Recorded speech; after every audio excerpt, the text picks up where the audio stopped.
online. Terima kasih atas kepercayaannya, terutama kepada Ketua DKM dan jajarannya, atas kepercayaannya untuk mengundang saya untuk berbicara di taklim online ini.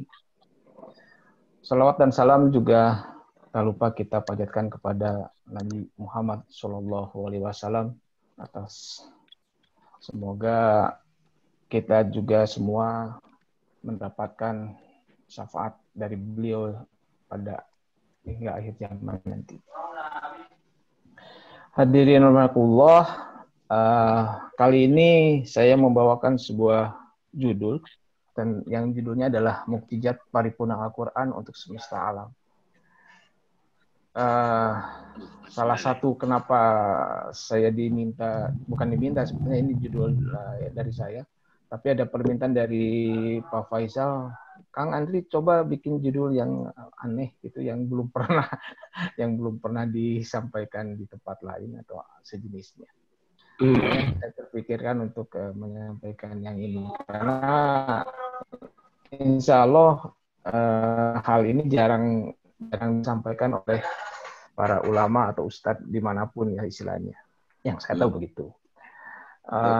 Tentang tadi surat yang dibacakan oleh Pak Ustadz Nu'man itu adalah surat Ali Imran dari ayat 1 ayat 9. Saya juga yang meminta dibacakan ayat yang ini karena secara garis besar yang akan kita bahas itu adalah ini.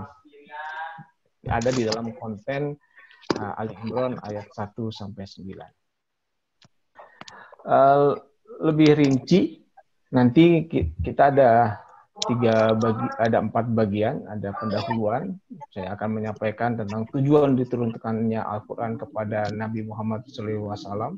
Kemudian pokok-pokok isi Al-Quran. Nah, ini pokok-pokok isi Al-Quran tadi di Ali Imran tadi disebutkan di ayat ke-7-nya. Kemudian ini yang mungkin yang baru, itu Al-Quran kitab multimedia. Jadi banyak sekali para ulama, para ustadz menyampaikan Quran ini kitab syariah, Quran ini kitab ilmu, macam-macam.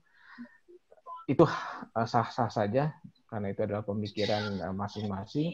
Dan saya juga kemudian mempunyai sebuah pandangan, bukan saya sebetulnya, kami, ada kelompok kami, itu adalah Al-Quran kitab multimedia.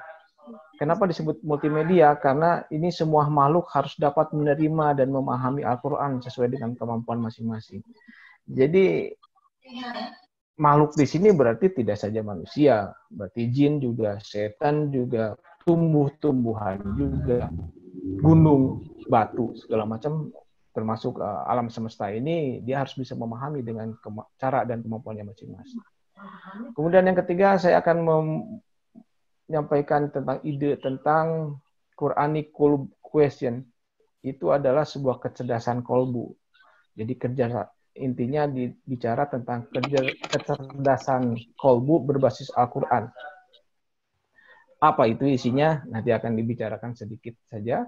Dan nanti kita akan tutup dengan bahwa kita harus berpikiran terbuka atas keilmuan yang Allah turunkan melalui Al-Quran ini. Baik. Nah, sekarang kita masuk ke bagian awal. Apa sih tujuan diturunkannya Al-Quran?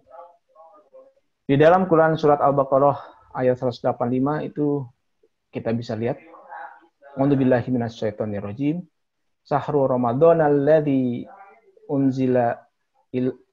unzila fihi filhil Qur'ana hudalin nas wa bayyinati minal huda wal furqan.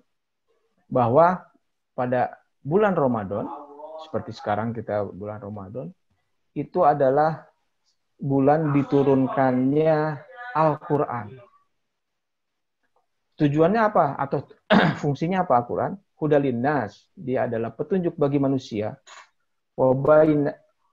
Wabayinati minal huda, dan juga petunjuk bagi penjelas atas petunjuk itu. wal furqan, dan kemudian dia adalah sebagai pemisah atau pembeda antara hak yang hak dan yang batil. Jadi di sini dikatakan bahwa Al-Qur'an itu bukan cuma buat orang Islam saja, tapi di sini adalah hudal linnas, berarti adalah untuk semua manusia. Kemudian isinya apa lagi di dalamnya? Dia petunjuk buat manusia dan kemudian penjelas. Jadi kalau kita ingin mencari tahu penjelasan sesuatu ayat di dalam Al-Quran, kita bisa menggunakan ayat Al-Quran lagi. Wabayinatin minal huda, dan sebagai penjelas dari petunjuk itu. Dan kemudian Al-Furqan, bahwa Quran itu adalah sebagai pemisah yang hak dan yang batil. Nanti kita akan melihat kesesuaian tentang ayat ini nanti di materi selanjutnya nanti akan muncul. Nah, tadi di ayat ke-7 dari Ali Imran disebutkan bahwa, saya langsung ke artinya, bahwa isi dari Al-Quran atau pokok-pokok isi Al-Quran itu disebut sebagai ayat-ayat muhkamat.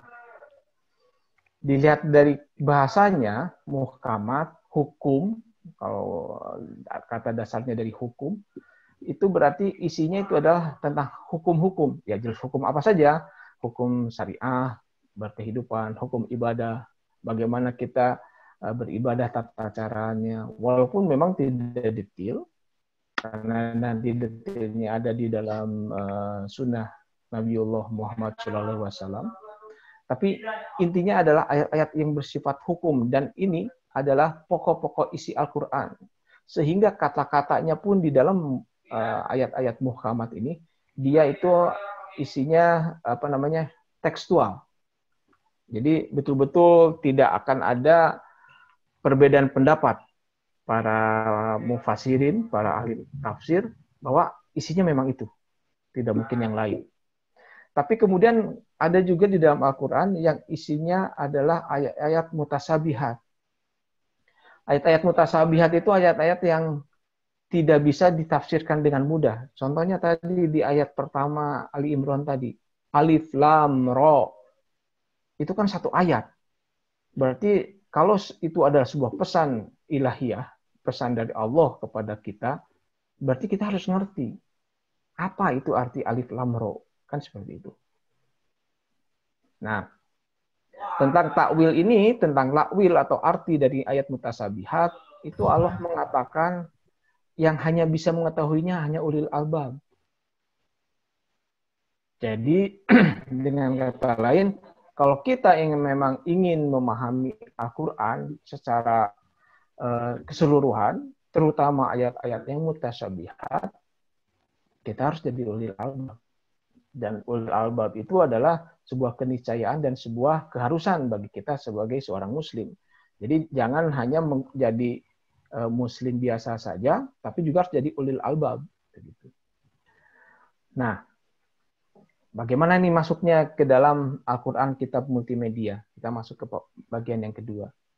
Untuk memahami ini, kita harus mempunyai paradigma pemikiran baru.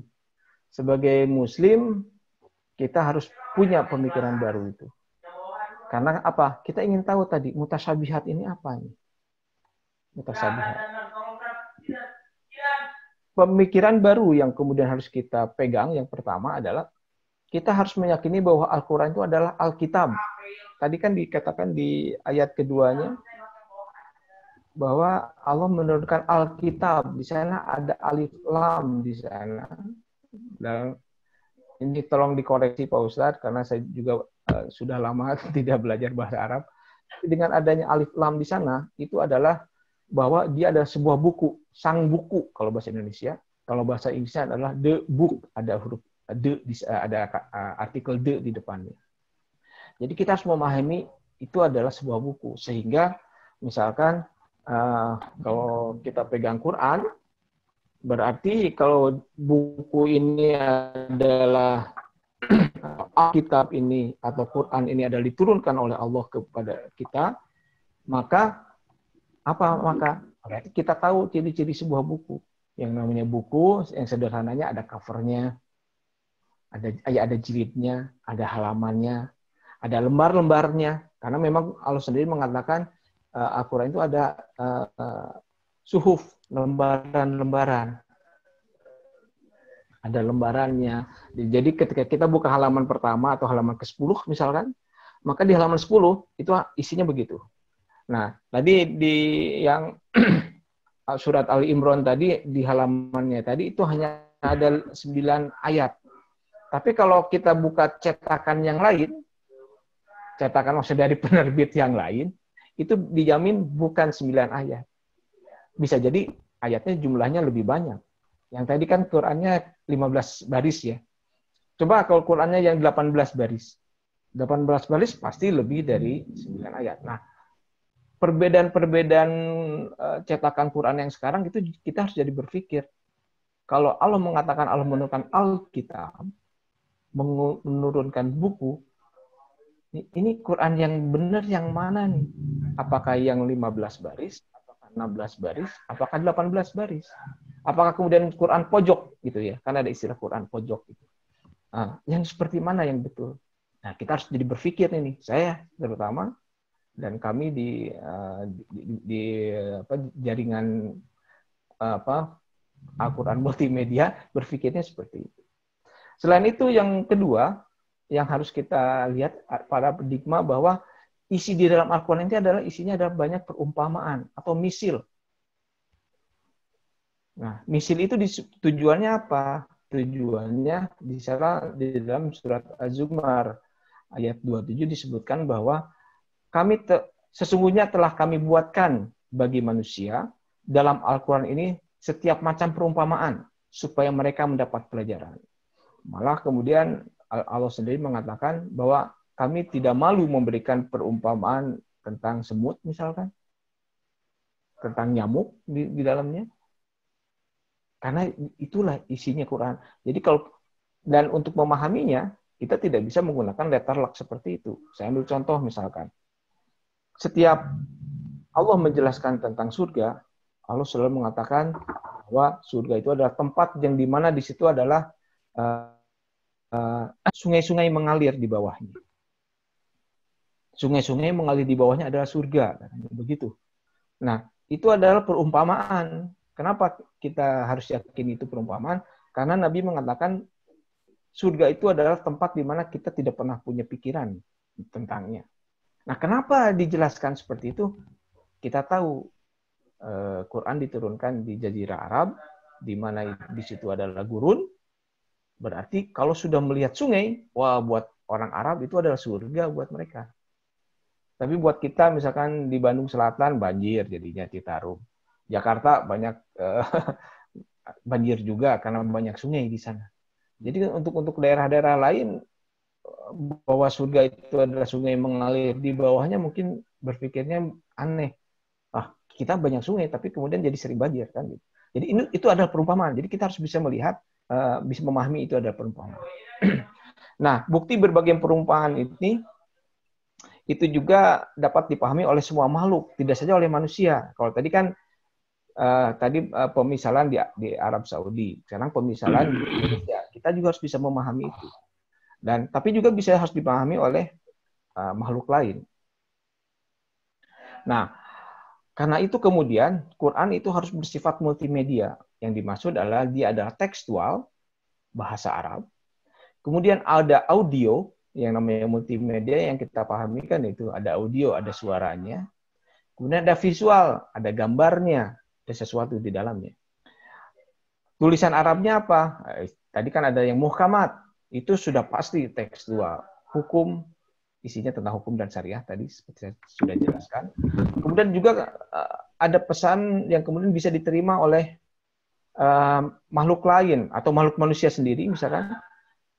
Ternyata bacaan Quran atau suara Quran, murotal Quran, itu kalau kita dengarkan, itu bisa menjadi penenang. Nah, sekarang kondisi kita semuanya kena PSBB misalkan, atau lockdown, tidak lockdown, karena kalau lockdown biasanya kita harus aturannya diberikan sandang dan pangan gitu ya. Jadi kita PSBB, kita kan tidak bisa keluar rumah. Saya juga paling keluar rumah cuma ke depan, ke halaman, jarang sampai ke jalan. kan pikiran kita gerakan jadi kurang, kemudian pemikiran jadi stres. Dengan mendengarkan Quran, insya Allah itu menjadi tenang. Makanya tadi salah satu tujuan saya minta ada yang membacakan Quran juga itu, biar kita menjadi tenang juga. Kemudian penawar atau obat, sifaun fi sudurin nas, katanya gitu. Kata Quran mengatakan bahwa dia adalah penawar atau obat sudur. Berarti ada yang di dalam dada, obat yang ada di dalam dada. Insya Allah nanti sebagian akan saya sebutkan. Tapi juga ternyata suara Quran ini, bacaan ini tidak saja buat manusia, tapi juga bisa buat ternak. Ternak juga, kalau dibacakan Quran, dia jadi tenang. Kalau kemudian kita punya peternakan sapi, misalkan, peternakan sapi sapi perah, itu ternyata produksinya meningkat. Produksi susunya. Malah susunya kualitasnya juga semakin bagus. Itu kata siapa? Kata peternaknya sendiri. Bahkan juga untuk tumbuhan. Bisa untuk menambah produksi tumbuhan. Produksinya meningkat, kemudian dia bisa jadi bebas hama, jadi kita tidak perlu pakai pembasmi hama tanaman kayak gitu, insektisida tidak perlu juga. Ini yang seperti ini yang pada ternak, pada tumbuhan juga nanti bisa dilihat di YouTube banyak. Nah, yang jarang adalah yang ketiga, bahwa buktinya atau informasi di dalam Al-Quran itu harus visual. Visual di mana? Di alam. Makanya kemudian ada ulama yang membagi ada ayat-ayat kauliyah dan ayat-ayat kauniyah. Ayat kauliyah itu adalah ayat di dalam Al-Quran yang tadi yang berisi bahasa Arab tadi, kemudian kalau dilantunkan jadi suara. Tapi juga ada yang kauniyah, ayat yang ada di alam. Tapi kebanyakan kita melihatnya tidak bersinkron antara ayat kauliyah dan ayat kauniyah. Padahal itu sudah harusnya nyambung. Kemudian ada pada diri manusia sendiri. Dan ada di dalam Al-Quran. Ini sesuai dengan Quran surat Fusilat ayat 53. Bahwa Allah akan memperlihatkan kepada mereka, di sini memang merekanya itu adalah kaum kafir, tanda-tanda kami di segala ufuk berarti di semua wilayah, di alam semesta. Kemudian pada diri mereka sendiri, pada diri manusia, bahwa Al-Quran itu adalah benar. Dan ternyata di dalam Al-Quran pun visualnya akan muncul. Nanti akan dicontohkan. Nah, ini beberapa contoh yang bisa dilihat di YouTube. Ini seorang peternak di Ciampea, Bogor, di peternak susu, sapi, kemudian ada domba dan kuda juga. Jadi dia setiap hari itu selalu ada pengajian. Pengajian bukan di kandang tentu saja, tapi kemudian dia mendirikan sebuah masjid, musola, kemudian setiap harinya itu selalu ada yang mengaji di situ. Ada pengajian anak-anak belajar ngaji gitu. Dan kemudian dikasih pengeras suara dan speakernya saja yang ada di kandang. Kemudian yang bawah ini adalah bukti bahwa kalau kita mau menyembelih hewan itu dengan menggunakan Bismillahirrahmanirrahim kan itu tata caranya membaca doanya. Tapi kalau kita membacakannya dengan baik dan benar, maka si hewan itu akan mudah disembelih. Dia akan pasrah, tidak akan berontak. Dan kemudian yang untuk tentang kepada manusia, saya pernah mengisi Unpad mengaji pada 8 April yang lalu. Bisa juga dilihat di sana. Bagaimana ini suara manusia kepada suara bacaan Al-Quran, responnya kepada manusia seperti apa? Nanti bisa diklik nanti ya, tidak sekarang. Nah, jadi Quran bisa jadi multimedia. Tentang bukti-bukti visual, sekarang penekanan saya di dalam visual, itu di alam, itu ada yang secara eksplisit itu berupa deskripsinya lengkap, jelas. Kemudian ada yang implisit. Kalau yang eksplisit misalkan apa? Adanya siklus air. Bahwa air itu kemudian menguap di awan kemudian semakin lama semakin berat, tertiup angin, jadi turun hujan. Nah, itu siklus air ada di dalam Al-Quran. Terus batas pertemuan dua lautan. Bahwa di luar angkasa itu hampa udara, ada. Kemudian bahwa besi atau logam itu, al-hadid, itu diturunkan ke bumi. Ada juga. Ini yang eksplisit, jelas-jelas. Jadi ini bahasanya bisa dibilang bahasa muhkamat seperti yang tadi. Tapi ada juga yang implisit. Contohnya ini. Quran surat As-Sajdah ayat 5. Yang artinya, dia mengatur urusan dari langit ke bumi. Kemudian urusan itu naik kepadanya dalam satu hari yang kadarnya adalah 1000 tahun menurut perhitungan. Nah, tafsir mengatakan bahwa urusan yang dimaksud di sini yang pakai tanda kurung itu adalah malaikat. Jadi perjalanan malaikat dari bumi ke Allah, ke arasnya Allah, itu adalah dalam satu hari. Nah, kemudian pikirannya apa lagi? Nah, bahwa malaikat itu kan cahaya, nur. Berarti kalau gitu kita bisa menghitung nih. Menghitung apa? Menghitung kecepatan cahaya. Atau dengan kata lain, yang lebih jauhnya lagi, kita bisa menghitung. Kalau cahaya saja bergeraknya dalam satu hari, kecepatan cahaya, berarti wah jarak aras bisa ketahuan. itu yang lebih jauhnya ke sana. Tapi yang dari sini, dari ayat ini, kemudian ada seorang ahli dari Mesir, dan kemudian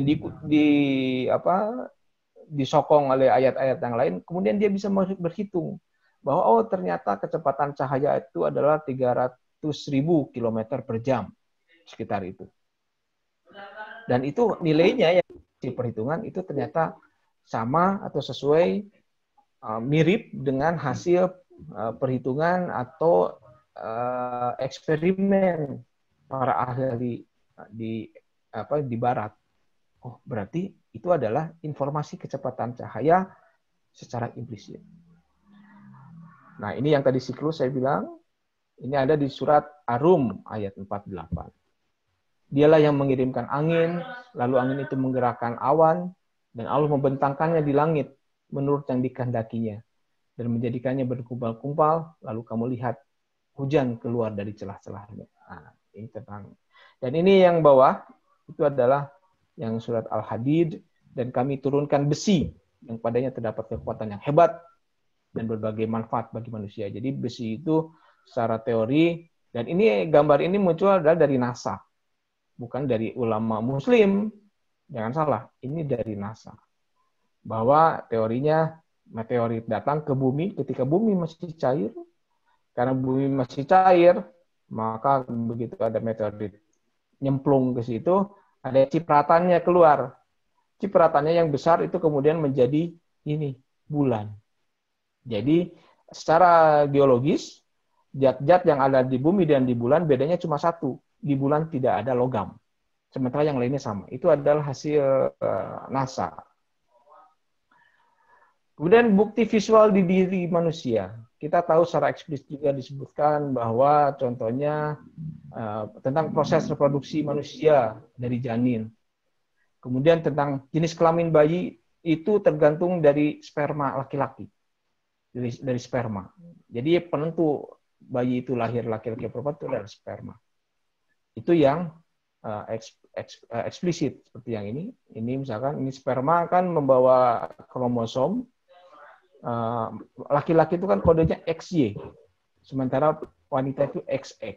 Sehingga kalau laki-laki spermanya membawa kromosom X saja, maka nanti hasil ovulasinya adalah bayi perempuan. Sementara kalau sperma laki-laki membawa kromosom Y, maka ketemu dengan ovulasi, terjadi ovulasi, maka bayi laki-laki. Dan yang bawah ini adalah tentang kejadian 3 tahap kejadian pre-embrionik, embrionik, dan fetus, janin di dalam tubuh ibu hamil. Tapi juga ada yang implisit. Implisitnya dari mana? Di sini kita lihat surat Yusuf. Jadi surat Yusuf itu adalah betul-betul full kisah tentang Nabi Yusuf. Ternyata dari surat Yusuf ini kemudian ada seorang ahli juga dari Mesir, dia memperoleh obat katarak dari kandungan keringat. Nah, bagaimana mungkin dari obat katarak dari keringat kemudian hubungannya dengan kisah Nabi Yusuf, gimana ceritanya? Jadi di dalam ayat itu, ayat 48, kemudian ayat 93 sampai 96 itu adalah dikisahkan ketika Bunyamin itu kan ditahan oleh Yusuf, tidak boleh pulang, tapi kemudian akan Bunyamin dilepaskan kalau Nabi Yakub datang. Nah, sebagai jaminan Nabi Yakub supaya datang, kemudian Nabi Yusuf memberikan gemisnya atau bajunya kepada saudara-saudaranya itu. Nah, ketika sampai ke tempat ke rumahnya, kemudian diserahkanlah baju Nabi Yusuf sambil marah. Nabi Yakub kan dulu Yusuf hilang, sekarang masa Bunyamin juga mau hilang kan begitu. Kemudian Nabi Yakub mengatakan, sungguh aku mencium bau Yusuf di baju ini. Nah, penggalan ayat tadi kemudian oleh seorang ahli, seorang dokter di Mesir, dia berpikir, kenapa Nabi Yakub mengatakan itu? Kok mencium bau Yusuf? Nah, kemudian dia dengan intuisinya, istilahnya, kemudian dapat pengajaran dari Allah, bahwa kita tahu bahwa kita bisa membedakan baju kita dengan baju anak kita, misalkan baju istri kita. Itu adalah dari baunya. Kita cukup cium aja, oh ini bau si kakak. Kenapa? Karena bau keringat setiap orang itu berbeda. Nah, kemudian dia akhirnya memeriksa tentang keringat itu, dan menguji, betulkah keringat itu menjadi obat katarak? Dan ternyata iya. Ternyata keringat bisa dijadikan sebagai obat katarak. Tapi tidak keringat langsung tentu saja ya. Nanti kalau keringat langsung kan banyak kotoran-kotoran garam dan yang lain-lainnya. Nah, sekarang bukti visual dalam Al-Quran seperti apa? Nah, tapi ini memang ini harus perlu pemahaman baru. Kalau tidak bisa paham, memang akan susah masuk akalnya, menolaknya. Pemahaman barunya tadi bahwa kita harus menjadi ulul albab. Ada 16 ayat yang berisikan kata ulul albab. Bahwa Al-Quran adalah kitab, buku, dan itu dia harus punya format tertentu. Kita menyebutnya sekarang format Utsmani. Tapi ternyata format Utsmani cetakannya macam-macam juga. Kebanyakan Utsmani di sini hanya ke hotnya. Itu adalah font-fontnya, jenis huruf. Kemudian Al-Quran berupa perumpamaan. Jadi kita harus bisa memahami, ada punya pemahaman asosiatif di sini. Kemudian juga kita harus tahu bahwa Quran atau memahami bahwa Quran itu adalah berisi bahasa universal. Bahasa universal apa? Di kami di MIPA, kami mengakui bahasa universal itu adalah matematika. Jadi Al-Quran itu dia mempunyai informasi yang hanya bisa kita pahami, yang hanya bisa kita peroleh informasinya apabila kita menggunakan ilmu matematika. Dan yang ketiga, ini kita perlu kecerdasan kolbu. Nah, ini nyambung nanti. Apa itu kecerdasan kolbu? Nah, kita bahas dulu kecerdasan kolbunya. Sementara di dunia ini kita mengenal hanya 3 jenis standar kecerdasan. Ada IQ, ada EQ, ada SQ. IQ adalah intelligent quotient, kemudian kecerdasan intelijen, yang kemudian kecerdasan otak katanya. Kemudian ada EQ, itu adalah emotional quotient. Dan yang terakhir yang kemudian rame itu ada SQ, spiritual quotient. Tapi spiritual di sini jangan dianggap sebagai kecerdasan keagamaan, bukan, tapi adalah kecerdasan kejiwaan. Jadi lebih ke moralitas di sini. Makanya Nah, yang saya akan sampaikan ada apa ini? Ada Quranic Qulub Question. Jadi kecerdasan kolbu yang berbasis Quran. Kenapa berbasis Quran? Karena Quranlah yang menjadi aktivatornya atau aktivasinya. Aktivasi kecerdasannya itu karena Quran. Begitu. Tidak diaktifasi oleh yang lain. Karena kecerdasan jenis yang lain, kayak untuk IQ, berarti dia cukup belajar aja. EQ, berarti di sini muncullah sifat-sifat emosional, bagaimana di sini ada performance, segala macam. Nanti SQ berarti muncul moralitas, jadi kita berpikir kepada lain. Dan nanti juga ada sebetulnya kecerdasan otak tengah. Ada orang menyebutkan kecerdasan otak tengah. Jadi kecerdasan otak tengah itu artinya bagian-bagian otak yang lain itu seolah-olah tidak berfungsi, tapi otak tengah yang berfungsi. Karena otak tengah itu adalah pangkal otak. Jadi dia bisa nyambung kemanapun. Nah, kita bandingkan. Kecerdasan otak yang lain, tadi organnya jelas otak, dia berisi tentang masalah yang logika, masuk akal, 1 tambah 1, 2, 3 tambah 3, 6, seperti itu. Dan ini konsumsinya ragawi, fisik saja. Di sini sensible, jadi menggunakan panca indera, kemudian aktivasinya otak. Otak dia sebagai aktivasinya. Di sini karena otak itu sama juga dengan hewan, maka di sini bercampur dengan nafsu. Kalau kecerdasan dan dia akan bicara tentang masalah untung rugi. Kalau saya melakukan ini, saya dapat apa ya? Nah, gitu. Kalau di kecerdasan otak. Kalau di kecerdasan kolbu, ada organ yang namanya kolbu. Mungkin belum pernah dengar, tapi nanti akan saya paparkan apa itu kolbu. Kemudian di sini kadang tidak masuk akal. Masuk akal di sini kan logik itu adanya mainannya otak. Jadi di sini logikanya berbeda dengan logika otak. Ini ada konsumsinya, bukan konsumsi ragawi, tapi konsumsi jiwa. Ruh konsumsinya. Kemudian di sini non indrawi. Kalau indrawi kan kita sudah ada di tangan, ada di telinga. Kalau ini sudah tidak menggunakan indera, panca indera lagi. Aktivasinya beda. Kalau tadi untuk kecerdasan otak, kita aktifkan otaknya. Kalau kecerdasan kolbu, kebalik. Diredam otaknya. Jadi otaknya diredam, jangan aktif. Kenapa? Karena tadi ada nafsu di situ. Ada perhitungan logika untung rugi di situ. Nah, kalau di kolbu tidak ada. Nah, ternyata para hadirin sekalian, yang namanya kolbu itu adalah jantung. Ada sebuah hadis mengatakan, sesungguhnya dalam jasad manusia ada segumpal darah. Jika dia baik, maka seluruh jasadnya akan baik. Jika dia rusak, maka seluruh jasadnya akan rusak. Wahia kolbu, dan itu adalah kolbu. Kalau hadis ini kemudian diterjemahkan oleh para ustadz biasa yang umum, dia mengatakan bukan kolbu, hati. Padahal kita tahu, kalau di sini segumpal darah itu adalah sesuatu yang benda. Kalau kemudian jadi hati, hati itu adalah hepar. Fungsi di dalam kesehatan organ tubuh manusia ada hati, hepar. Ternyata nanti kalau dibicarakan tentang masalah segumpal darah itu kemudian hati yang hepar itu ternyata nggak nyambung kalau dianalisis. Tapi kolbu itu yang cocok itu adalah jantung. Kenapa begitu? Kalau hadis ini kemudian diterjemahkan menggunakan bahasa Inggris misalkan, maka si kolbu ini diterjemahkan dalam bahasa Inggrisnya adalah heart. Heart di sini adalah jantung. Kalau bahasa Indonesia kan jantung, heart itu kan bukan hati. Nah, makanya kemudian banyak juga yang mengatakan bahwa kolbu di sini adalah bukan objek benda, tapi objek sifat. Wah, kalau objek sifat berarti istilahnya kalau kita membandingkan sesuatu kan tidak apple to apple. Di sini segumpal darah sudah jelas dia adalah sebuah benda, tapi kalau ke hati yang tadi jadinya hati yang perasaanku misalkan.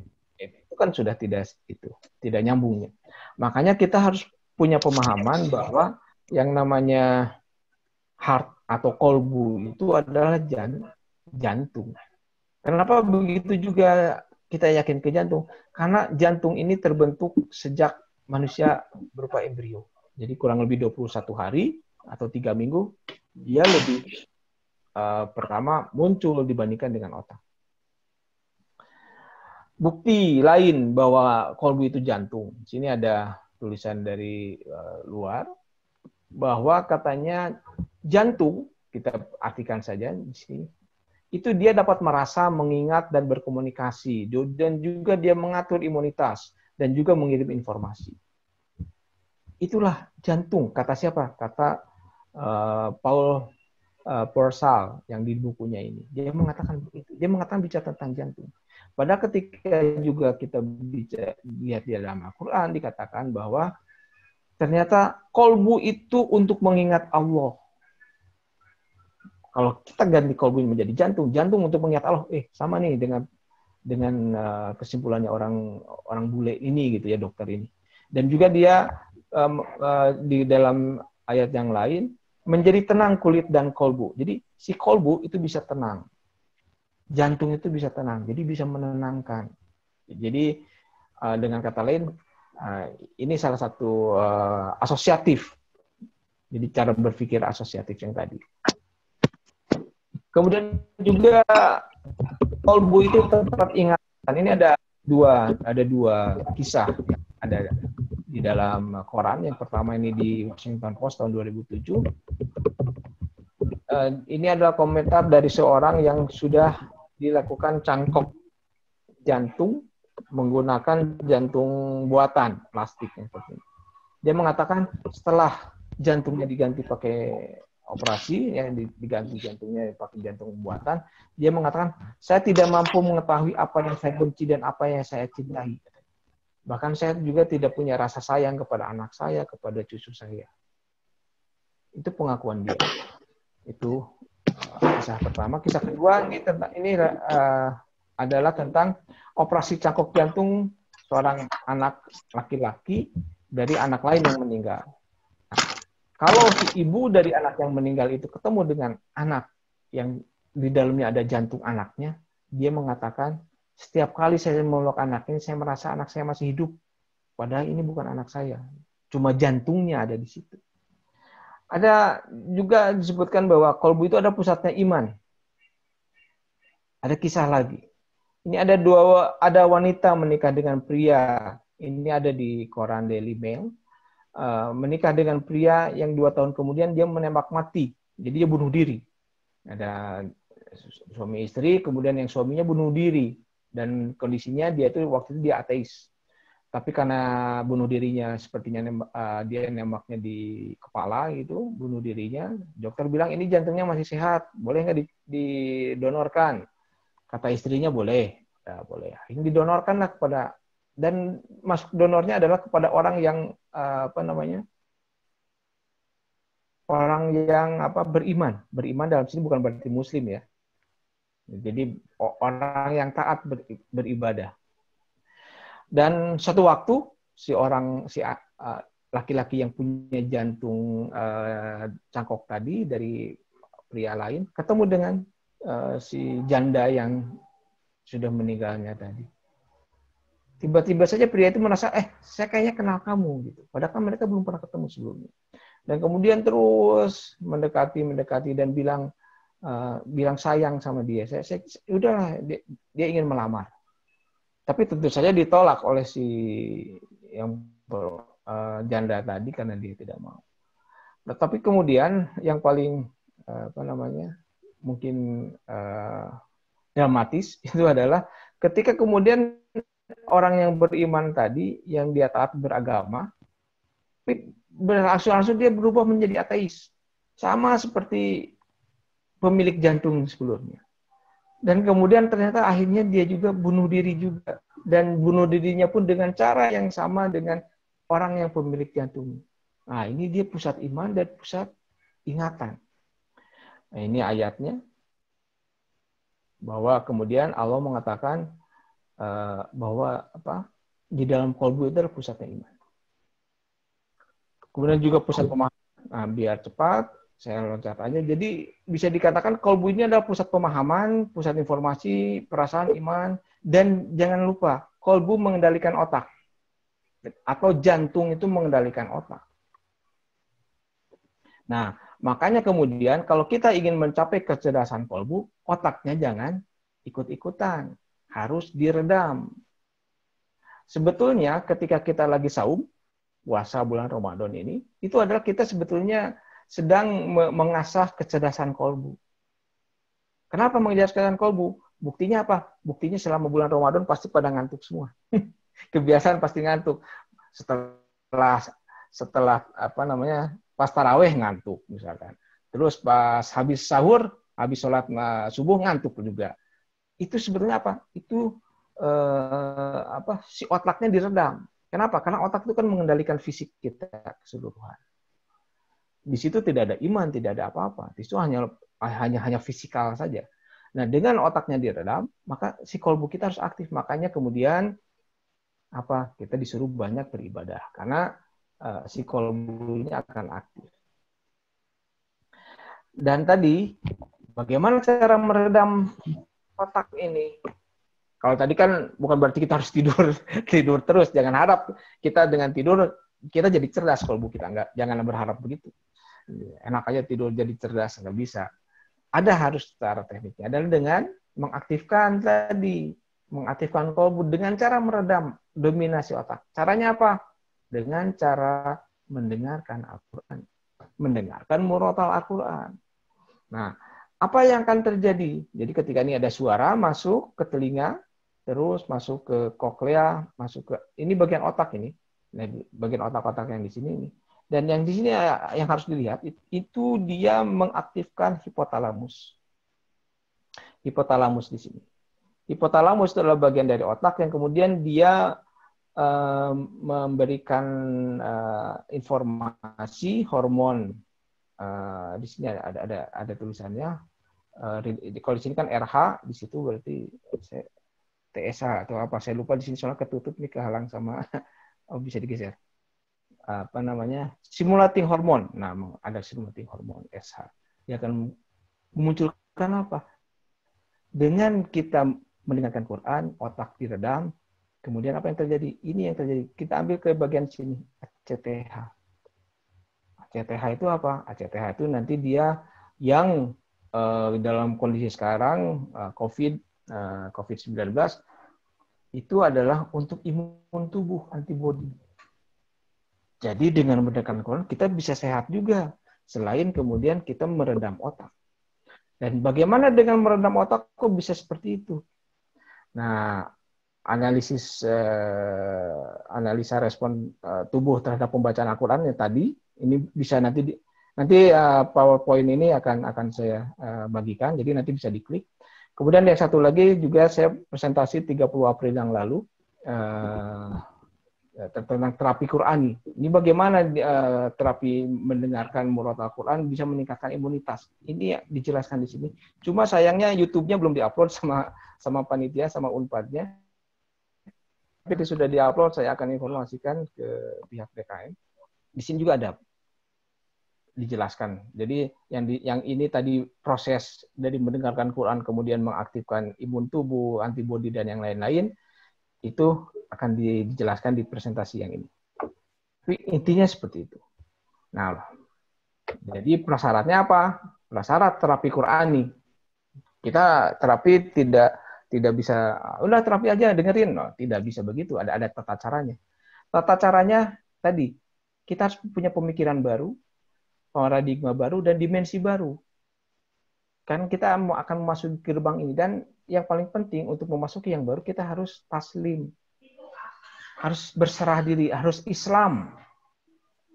Harus Islam. Sehingga ketika memasuki gerbang ini dengan berdoa tadi, dan mendengarkan tadi, maka posisi kita dalam kondisi bersujud, berbungkuk, atau merendahkan diri kepada Allah. Kemudian kita memohon ampunan, dan kita harus bertawakal, harus berserah diri. Pokoknya kalau mendengarkan Quran untuk terapi ya, bukan hanya bukan untuk menghafal, bukan, beda lagi. Untuk terapi, ya Allah, saya ingin mendapatkan manfaat dari suara Al-Quran ini. Nah, terserah sama Allah.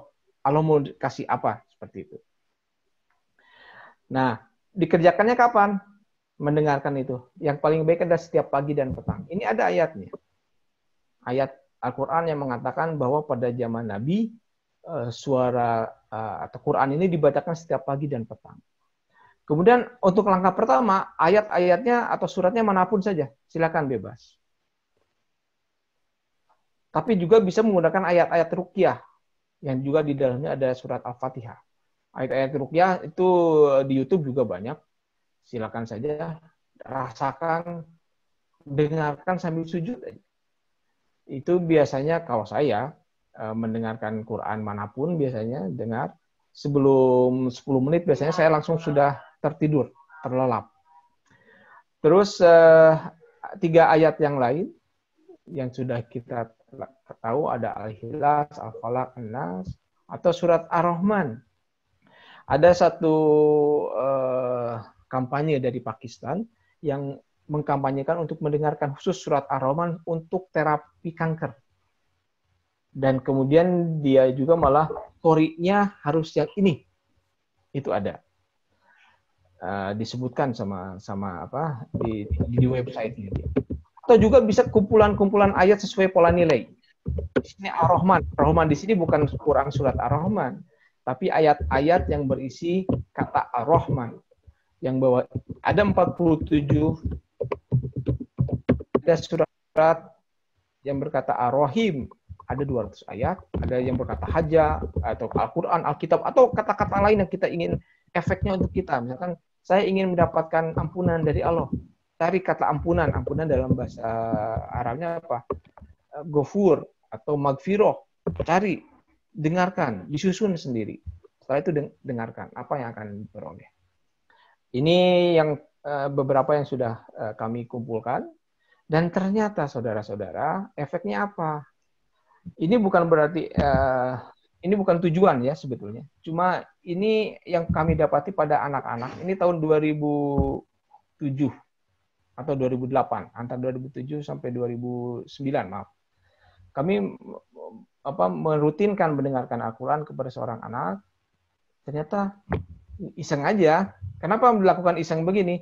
Karena pada waktu itu lagi muncul kampanye kecerdasan otak tengah. Semua orang diajak untuk ikut pelatihan mendengarkan otak tengah. Ternyata outcome atau tujuan mereka itu adalah agar anak-anak pintar. Menurut mereka pintar seperti ini. Jadi dia bisa tahu apa yang dibalik tabir. Nah, semacam itu. Makanya dia ditutup matanya bisa baca. Nah, kami cobakan waktu itu iseng saja. Kebetulan si anak ini waktu itu masih SD kelas 3 kalau nggak salah. Kalau sekarang dia berarti sudah mau STM ya, kalau nggak salah SMA, udah lulus SMA. Dicobakan ya, coba baca bukunya. Oh, dia bisa baca. Coba gambar. Ini gambar. Dan tidak ada tidak orat-oret. Kemudian dicobakan juga main apa? Sepeda. Bersepeda. Ini ada videonya.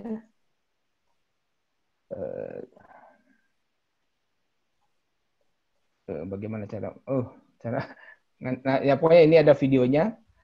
Ini ada videonya juga ada di YouTube. Nanti bisa dilihat. Ini di alamat yang ini.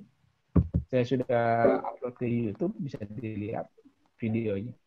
Dan ternyata kemudian dari kumpulan nilai-nilai tadi, karena tadi saya menggunakan, udah kita pakai bahasa universal Al-Quran.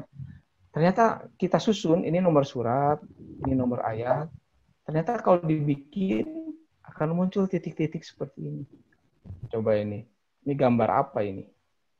Apakah membentuk gambar? Kalau kita bikin kayak menyambungkan titik-titik pada garis pada anak-anak balita misalkan atau anak TK kan bikin gambar. Nah, kalau saya bikin garis jadinya kan seperti ini nih. Nah, kalau tadi mungkin nggak kebayang ini bentuk apa. Kalau dibikin garis jadi seperti itu. Dan ini bentuknya mirip dengan paus. Jadi kalau kita mencari data surat Ar-Rahman, bukan surat, kata-kata Ar-Rahman, kita bikin titik-titik, ternyata bisa muncul gambar paus seperti ini. Nah, ada lagi yang lain. Ini adalah ayat-ayat berisi kata Al-Quran. Ada ini berarti nomor surat 2 ayat 185 terus munculnya seperti ini. Ini seperti gambar apa ya? Kalau masih belum, dan di sini sebetulnya merangsang juga otak kanan, imajinasi kita. Dan kalau saya lihat sih ini gambarnya adalah gambar kuda. Ada 2 ekor kuda. Ini kepalanya 1, ini 2. Ada 2 ekor kuda sedang berlari. Kenapa berlari? Karena di sini di belakang itu adalah debu-debunya. Jadi imajinatif. Oh iya, imajinatif karena kita itu adalah anugerah Allah juga imajinasi kita. Nah, metode yang lain, ini contoh yang lain, ini adalah juz. Jadi kita bisa mendengarkan ayat-ayat Quran untuk terapi Qurani itu, yang tadi menggunakan pola nilai bersyaratkan kata, atau bersebut juz. Kalau kita lihat di sini, ini bentuk grafik yang lain, sama dibikin grafiknya XY juga, Cuma kalau di Excel, Microsoft Excel kan ada berbagai macam jenis grafik. Ini salah satunya. Ternyata juz 1 bentuknya apa ini? Jantung, kolbu. Ketika juz 15, kolbu juga. Tapi kalau kita lihat bandingkan, yang ini lebih tipis, yang ini lebih tebal. Ini bukan disengaja. Jadi kita biarkan si Microsoft melakukannya. Dan yang paling antik ini, juz 30. Juz 30, si jantungnya dia sangat lengkap di dalamnya. Kalau yang ini kan bolong ya. Nanti ada juz yang lain, itu antar bagian dengan bagian itu dia loncat. Jadi bentuk jantungnya itu tidak sempurna. Ini ternyata dapat kita pakai gambar seperti ini. Itu adalah visual. Dan bentuk-bentuk yang lain banyak. Dan itu harus juga, ini kan dari sifat juz. Makanya kemudian ada orang Al-Quran numerik, dia membagi sifat manusia itu secara psikologi menjadi 30. Karena mereka mengatakan sesuai dengan juznya masing-masing. Waktu mereka menyampaikan itu, mereka belum tahu ada gambar ini. Mereka belum tahu ada gambar ini. Kemudian kami memperoleh gambar ini, begitu kami perlihatkan kepada mereka, mereka langsung takbir gitu ya. Wah, ini berarti apa yang mereka yakini selama ini kemudian benar adanya. Nah, bukunya ini, kalau saya nggak tahu bukunya masih ada atau tidak. Buku yang ini adalah buku dari Al-Quran numerik, ya, Al-Quran numerik. Nah, kenapa terpikir untuk membuat gambar dari XY tadi? Nah, kita di sini menggunakan yang tadi, paradigma baru memahami Al-Quran. Ini ada sebuah ayat, Al-Hadid 121, kita baca saja isinya langsung. Pada hari ketika kamu melihat orang laki-laki, mukmin laki-laki dan perempuan, sedang cahaya mereka bersinar di hadapannya, dan di sebelah kanan mereka, pada hari ini ada berita gembira untukmu. Surga yang mengalir di bawahnya sungai-sungai yang kamu kekal di dalamnya. Itulah keberuntungan yang banyak. Nah, ini adalah ayat sebetulnya informasinya mutasabihat. Perumpamaan, misil. Tidak bisa kita membayangkan bahwa itu yang terjadi sebenarnya. Nah, tapi kemudian berdasarkan di sini ada di Syarah Tafsir Ibnu Katsir, dikatakan bahwa sedang cahaya yang bersinar di hadapan mereka adalah sesuai dengan amal mereka. Akan melintasi jembatan, di antaranya mereka ada yang cahayanya seperti gunung, ada pula yang seperti pohon kurma.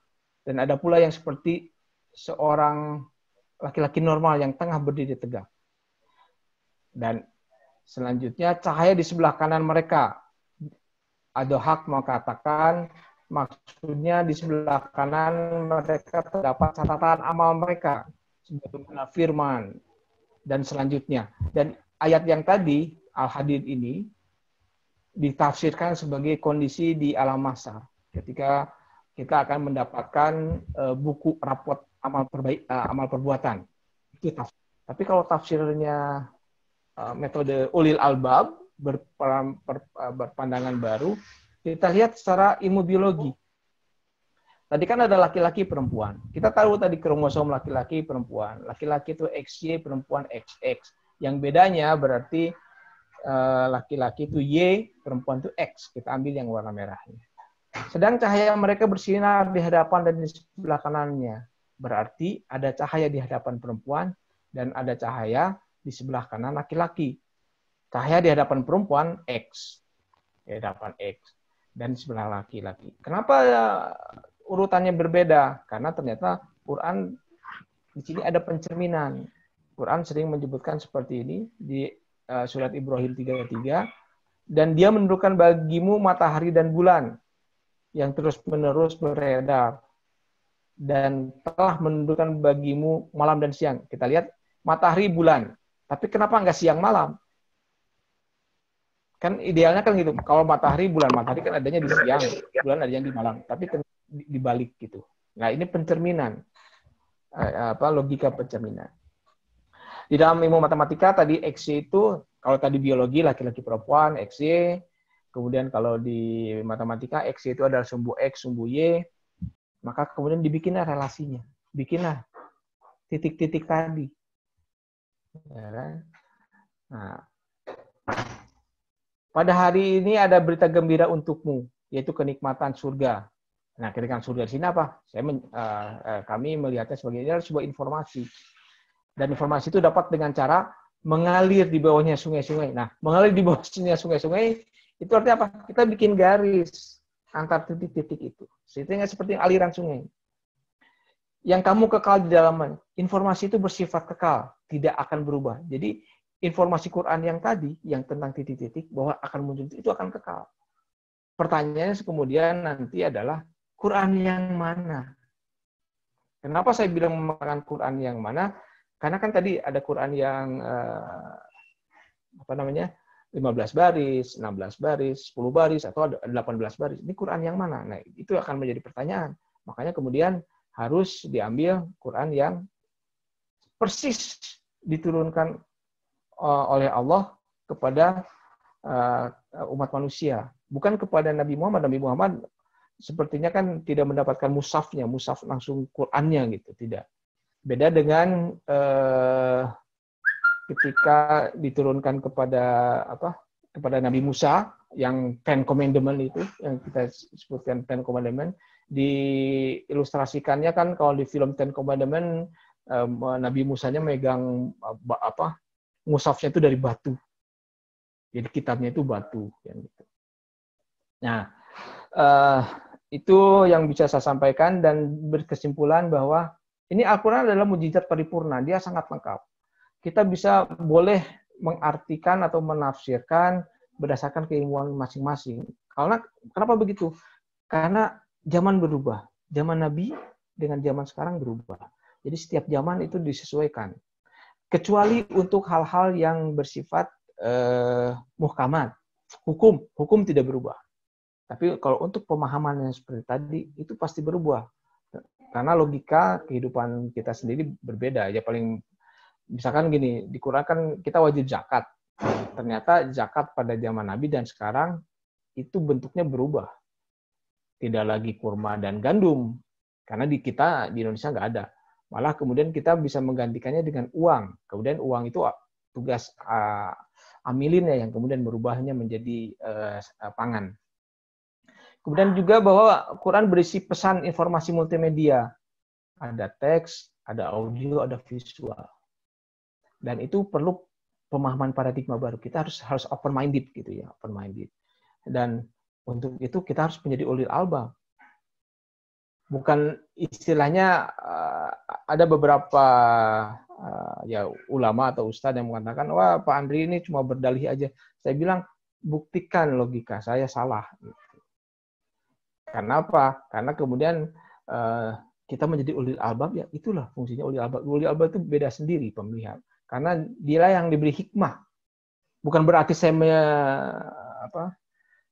mencap diri saya sebagai ulil albab, tidak. Saya hanya mencoba menjadi ulil albab. Karena itu kemudian untuk memahami ini kita perlu multidisiplin ilmu. Tidak cukup ilmu bahasa Arab saja, ilmu tafsir, ilmu hadis saja, tapi juga ilmu pengetahuan yang lain. Karenanya seorang ulama, seorang ustadz yang mengajarkan agama, dia juga harus seorang ilmuwan.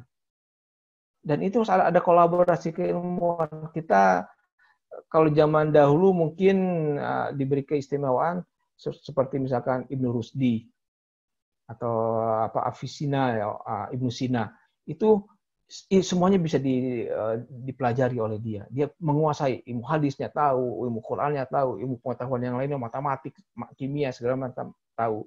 Tapi dengan sistem pendidikan kita yang sekarang yang sudah dipisah-pisahkan, sepertinya sulit untuk menguasai semua ilmu, sehingga harus ada kolaborasi keilmuan. Terakhir, inilah doa kita sesuai dengan di Ali Imran tadi. Rabbana la tuzigh qulubana ba'da idh hadaitana wa hab lana min ladunka rahmah innaka antal wahhab. Rabbana atina fid dunya hasanah wa fil akhirati hasanah wa qina adzabannar. Assalamualaikum warahmatullahi wabarakatuh. Mangga, Ustaz. Waalaikumsalam warahmatullahi wabarakatuh. Alhamdulillah Peserta sekalian, Bapak Ibu yang dirahmati Allah Subhanahu wa taala, alhamdulillah sudah kita dengarkan bersama-sama pemaparan yang begitu luar biasa dari Bapak Dr. Andri Abdurrahman. Mudah-mudahan kita mendapatkan manfaat dan juga dapat mengamalkan di kehidupan kita sehari-hari. Amin ya rabbal alamin. Amin. Luar biasa. Ada beberapa pertanyaan nih Pak Dokter, bahwa iya, jadi sebelum saya buka sesi pertanyaan, ternyata sudah ada yang DM saya duluan bahwa ada pertanyaan nih. Iya. Silakan. Di mana letak kolbu manusia dan bagaimana melatih mencerdaskan kolbu itu sendiri, Pak Dokter? Iya. Ya maaf tadi paparannya panjang, padahal saya persiapannya sih setengah jam, tapi ternyata keasikan. Ya, keasikan. Kolbu, ya keasikan. Kolbu itu kan tadi paparannya adalah jantung.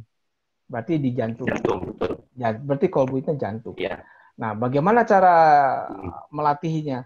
Melatihnya itu adalah dengan kita yang tadi itu adalah kita berserah diri kepada Allah.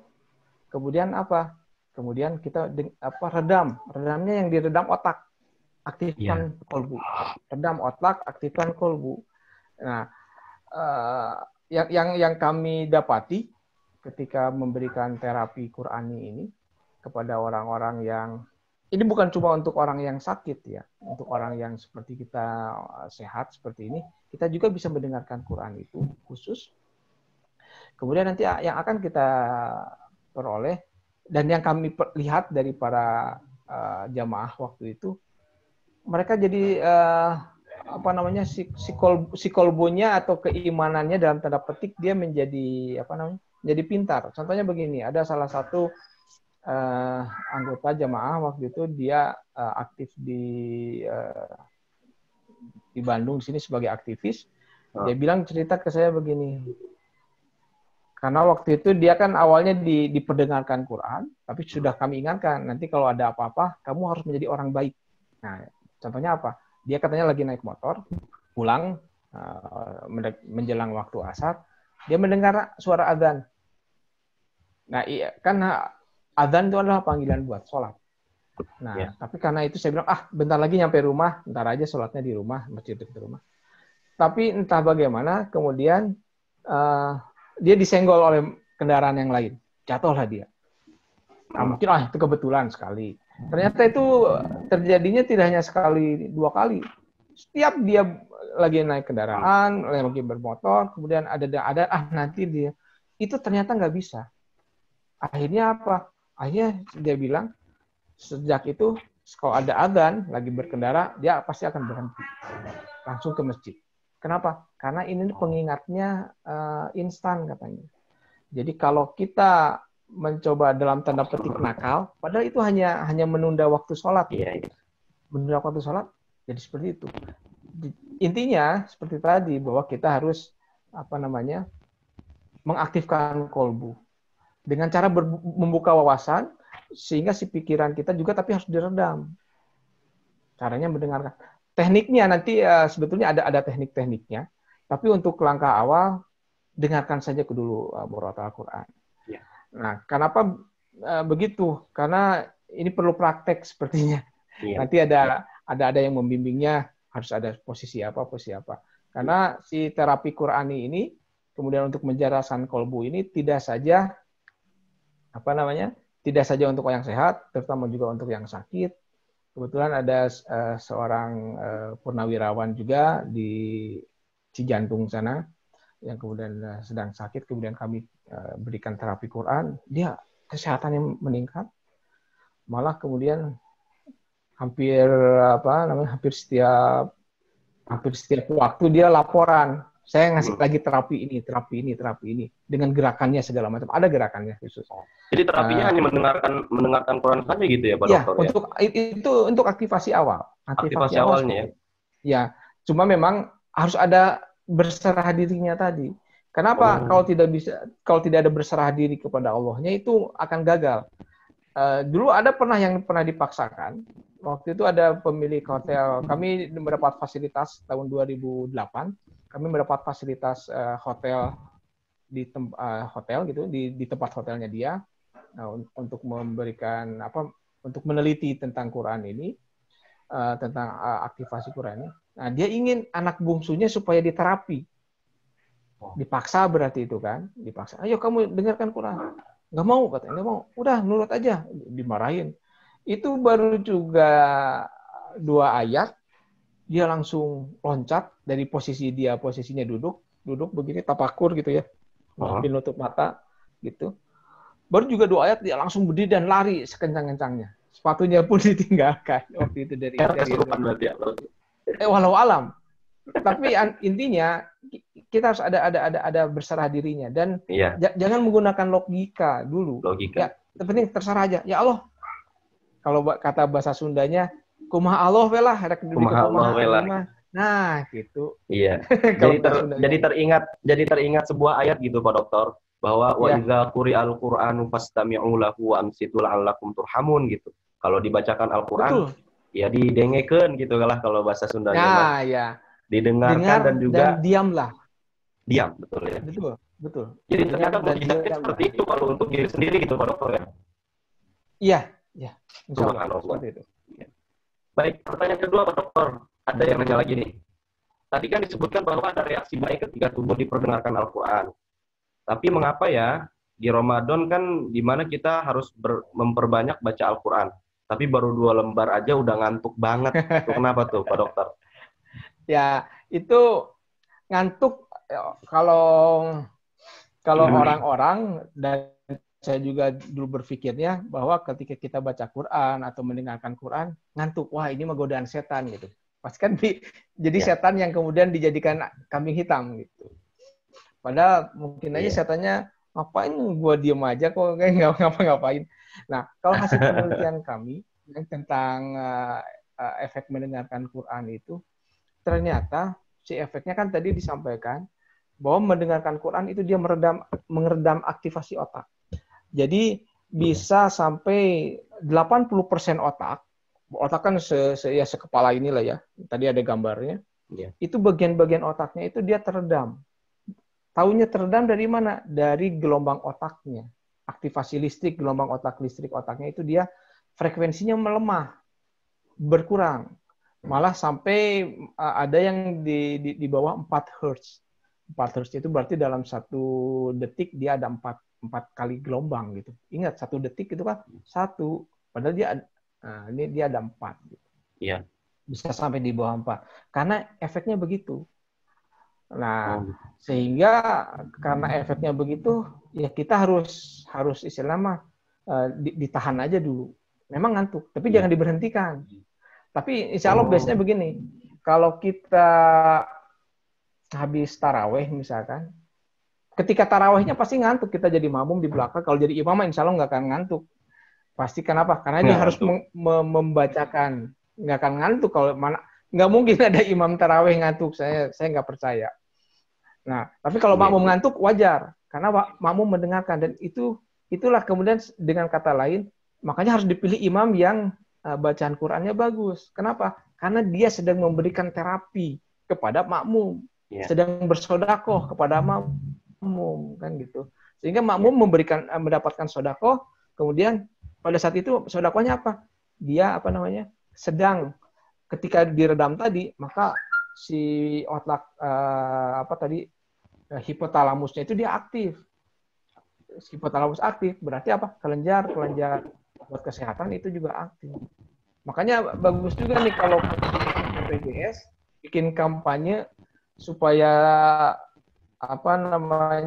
klaimnya berkurang dari para anggota BPJS secara umum supaya sehat. Berarti kan anggota BPJS, ayo kampanyekan, dengarkan Quran. Hari ini ayat ini, hari itu ayat ini gitu misalkan.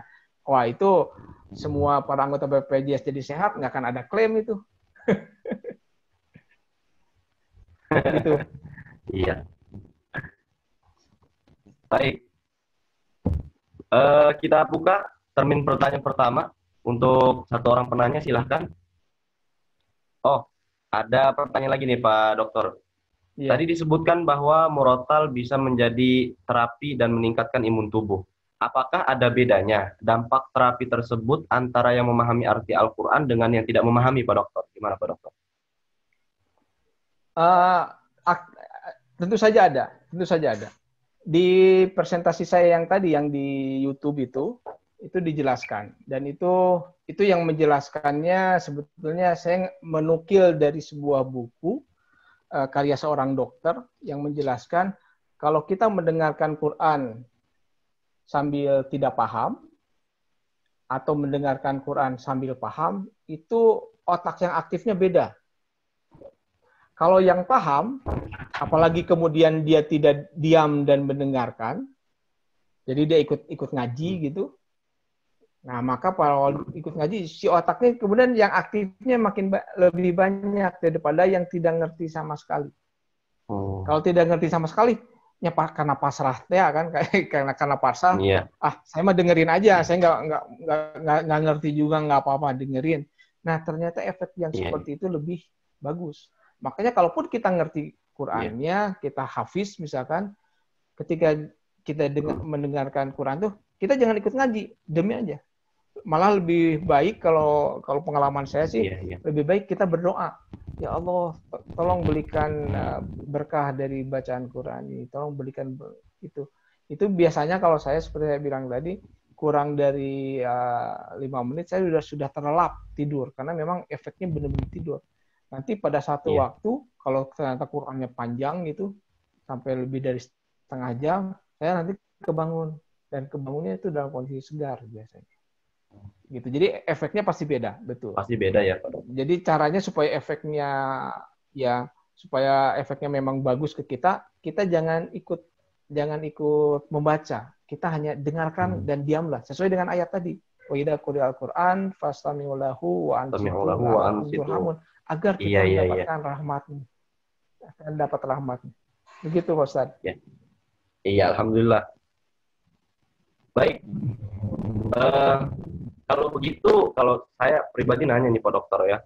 Kalau begitu, kenapa terapinya tidak dilakukan saat sholat gitu Pak Dokter?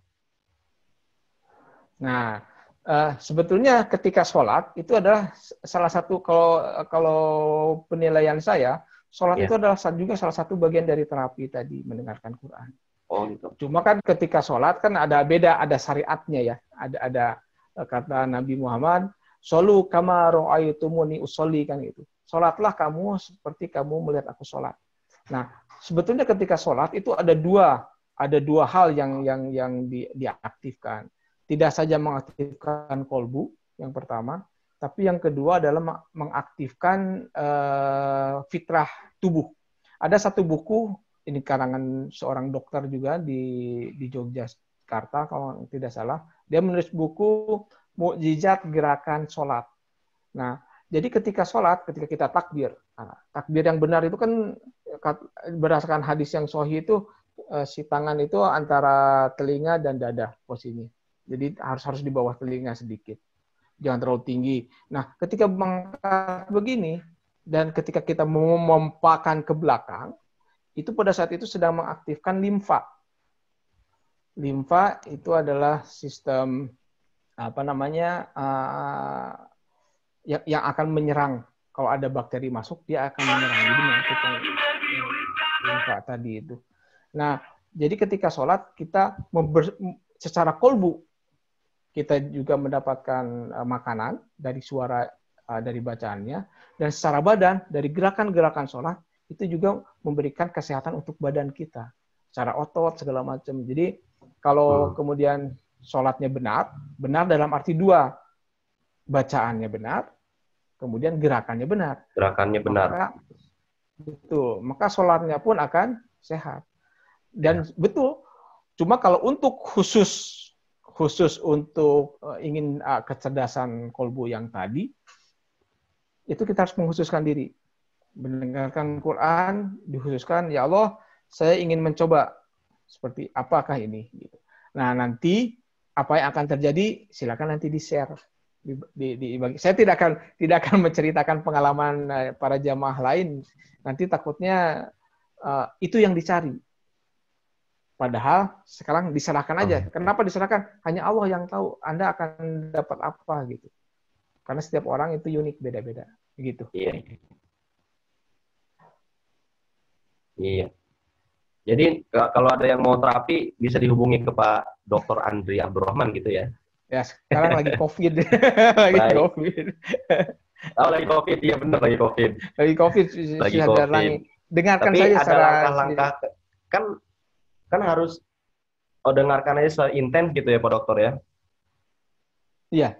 Iya. Tidak perlu lama, sekitar setengah jam aja. Setengah jam. Atau kalau setiap pengen tidur baca itu apa? Dengerin murotal gitu. Iya, Bagus itu sekali lebih Pak. baik. Bagus baik. Lebih baik. Bagus sekali. Lebih baik. Terutama sekali kalau untuk yang susah tidur. Iya. Yang susah tidur, betul sekali. Iya. Apalagi kalau saya sih kalau lagi susah tidur tuh ngaji Pak Dokter. Bukan biar dapat apa-apa, biar cepat ngantuk. Iya. Iya, betul. Ya nggak apa-apa, boleh aja. Nggak apa. Dapat pahala insya Allah ya. Iya, insya Allah. Iya. Alhamdulillah ini kajian yang begitu menarik. Tapi bagaimanapun waktu juga yang menghukum kita Pak Dokter. Iya. Iya. Para hadirin. Tadi ini buku ini saya siap. ini buku nanti silakan saya menyediakan 5 buku gratis. Nanti akan saya kirimkan ke siapa Pak Faisal gitu ya. Ini Pak Faisal boleh. Ya, saya akan kirim ke Pak Faisal. Saya akan menyediakan 5 buku gratis. Kebetulan ini cetakan kedua dan baru selesai dicetak minggu ini. Ini kalau cetakan pertama yang tahun lalu adalah yang ini judul jilidnya. Nah, sekarang ini cetakan kedua. Ini akan saya bagikan gratis untuk nanti dari DKM saja lah. Silakan dibagikan ke siapa. Alhamdulillah. Ya. Siap. Baik. Alhamdulillah kita sudah masuk di penghujung waktu. Kami ucapkan terima kasih juga kepada Bapak Dr. Andri Abdurrahman. Mudah-mudahan senantiasa diberikan kesehatan. Amin. Dan juga untuk para peserta, mudah-mudahan kita semua dapat manfaat dari apa yang telah kita dapatkan hari ini. Saya mohon maaf dan saya kembalikan kepada Master of Ceremony, Mas Widi Hernanto, dipersilahkan. Baik, terima kasih Pak Ustadz Ahmad Nukman dan Ustadz Dr. Andri Abdurrahman. Pemaparan yang luar biasa. Semoga ilmu ini bermanfaat bagi para jamaah online sekalian. Oh iya, sebelum kita tutup, sebagai informasi dari panitia bahwa insya Allah talim online akan masih ada lagi minggu depan, hari Sabtu tanggal 16 Mei dengan jam yang sama. Untuk siapa narasumber kita, nanti akan kita informasikan berikutnya. Dan untuk menutup acara ataupun tausiah ta'lim online kita hari ini, mohon izin Ustadz Nukman dapat memimpin doa, Pak Ustadz. Monggo Pak Ustadz. Oke, baik. Bismillahirrahmanirrahim. Alhamdulillahirabbil alamin, hamdan na'imin, hamdan syakirin, hamdan yuwafi ni'amahu wa yukafi'u mazidah. Ya Rabbana lakal hamdu kama yanbaghi li jalali wajhikal karimi wa 'azimi sultanik. Allahumma salli wa sallim wa barik ala sayyidina Muhammad wa ala ali sayyidina Muhammad. Allahumma innaka 'afuwun tuhibbul 'afwa fa'fu 'anna. Allahumma innaka 'afuwun tuhibbul 'afwa fa'fu 'anna. Allahumma innaka 'afuwun tuhibbul 'afwa fa'fu 'anna. Allahumma inna nas'aluka ridhaka wal jannah wa na'udzu bika min sakhatika wan nar. Rabbana atina fid dunya hasanatan wa fil akhirati hasanatan wa qina adzaban nar. Wa sallallahu ala sayyidina Muhammadin wa ala alihi wa sahbihi wa sallam. Walhamdulillahi rabbil alamin. Amin. Baik. Ada informasi tambahan lagi untuk para jamaah online yang ingin mendapatkan video taklim online hari ini akan di-share melalui YouTube channel Yayasan Al-Maghfirah dan email juga dari Yayasan Al-Maghfirah. Ya. Oleh karena itu bersama ini selesailah rangkaian acara kita di siang hari ini. Saya Widi Hernanto bersama seluruh panitia memohon maaf bila selama acara berlangsung terdapat silap kata ataupun perbuatan yang kurang berkenan. Ya. Dan juga insya Allah ilmu yang kita dapatkan hari ini dapat bermanfaat baik bagi diri kita sendiri maupun juga bagi lingkungan kita bersama. Baik, seperti biasa ada pantun penutup untuk hari ini. Pantun, ya. Bekerja cerdas tanpa komplain dengan memberikan pelayanan yang sopan. Jazakallah untuk yang sudah online. Insya Allah kita bertemu minggu depan. Terima kasih juga yang tak terhingga juga kepada seluruh jamaah online yang telah meluangkan waktunya di sore hari ini. Marilah kita tutup dengan pembacaan doa kafaratul majelis. Subhanakallahumma wa bihamdika.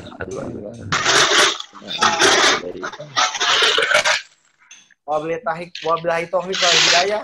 Assalamualaikum warahmatullahi wabarakatuh.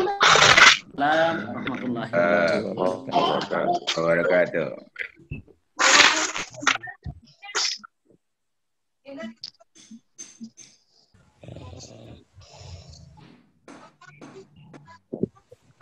Jin